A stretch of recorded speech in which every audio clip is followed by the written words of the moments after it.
Ketua Umum PDI Perjuangan Megawati Soekarnoputri sempat berjoget dalam kampanye di Bandung, Jawa Barat yang menghadirkan grup band slang.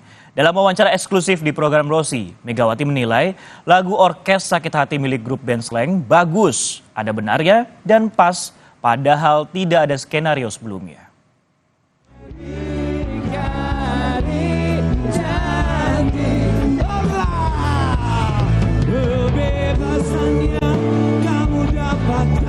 Bukan jadi kamu boleh sembarangan, kamu sudah berjalan.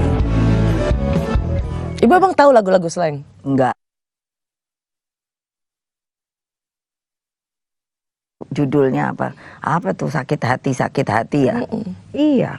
Itu judulnya Orkes Sakit Hati. Oh. Kau ingkari janji gitu. Oh gitu ya.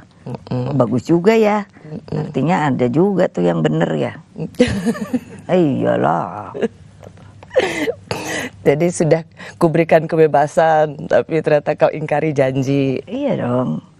Pas banget ya. Iyalah. Padahal ibu nggak janjian tuh.